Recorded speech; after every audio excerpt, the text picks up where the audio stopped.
ಕಬ್ಬಿನ ಬೆಲೆ ನಿಗದಿಗೆ ರೈತರ ಸತ್ಯಾಗ್ರಹ. ಗುರ್ಲಾಪುರ ಕ್ರಾಸ್ನಲ್ಲಿ ಇಂದು 5 ದಿನಗಳ ನಿರಂತರ ಪ್ರತಿಭಟನೆ.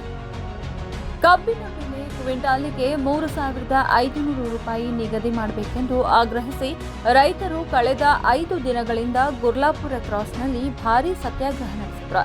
ಶಶಿಕಾಂತ್ ಗುರೂಜಿ ಮತ್ತು ಸುನಪ್ಪ ಪೂಜಾರಿ ಅವರ ನೇತೃತ್ವದಲ್ಲಿ ರೈತ ಸಂಘದ ರಾಜ್ಯಾಧ್ಯಕ್ಷರು ಹಾಗೂ ಸಾವಿರಾರು ರೈತರು ರಾಷ್ಟ್ರೀಯ ಹೆದ್ದಾರಿ ತಡೆದು ಪ್ರತಿಭಟನೆ ನಡೆಸಿದರು.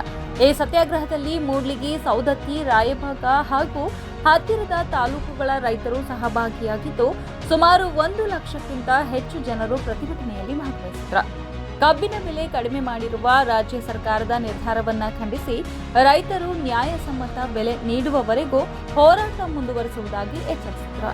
ಈ ಸಂದರ್ಭದಲ್ಲಿ ಅಫಜಲಪುರ ತಾಲೂಕಿನ ಟ್ರ್ಯಾಕ್ಟರ್ ಮಾಲಕರ ಸಂಘದ ವತಿಯಿಂದ ಅಧ್ಯಕ್ಷ ಶ್ರೀ ಬಸವರಾಜ್ ಗುಡ್ಡೇವಾಡಿ, ಉಪಾಧ್ಯಕ್ಷರು ಅವಧೂತ್ ಮೂರನೆತ್ತಿ, ವಿಠಲ್ ಕೋಣಶಿರಸಗಿ, ಸಂತೋಷ ಸಿದ್ದನಾಳ ಸೇರಿದಂತೆ ಅನೇಕ ರೈತರು ಸ್ಥಳಕ್ಕಾಗಮಿಸಿ ಹೋರಾಟಕ್ಕೆ ಬೆಂಬಲ ವ್ಯಕ್ತಪಡಿಸಿದರು. ರೈತರ ನ್ಯಾಯ ಹೋರಾಟಕ್ಕೆ ಎಲ್ಲ ವರ್ಗದ ಜನರು ಬೆಂಬಲ ನೀಡುವಂತೆ ಸಂಘಟನೆಗಳು ಕರೆ ನೀಡಿದವು. ಪ್ರತಿಭಟನೆ ಸ್ಥಳದಲ್ಲಿ ರೈತರು ಕನ್ನಡ ನಾಡು ರೈತ ಹೋರಾಟದ ಘೋಷಣೆಗಳೊಂದಿಗೆ ಘೋಷಣೆ ಕೂಗಿದ್ರು.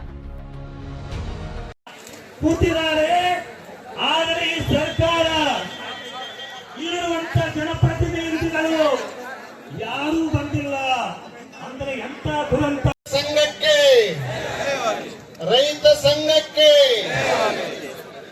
ಯಾತಕ್ಕಾಗಿ ಹೋರಾಟ?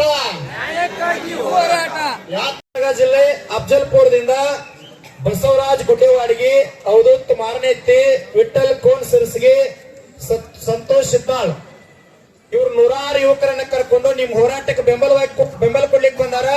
ಗುಲ್ಬರ್ಗಾ ಜಿಲ್ಲೆ ಅಫಜಲ್ಪುರ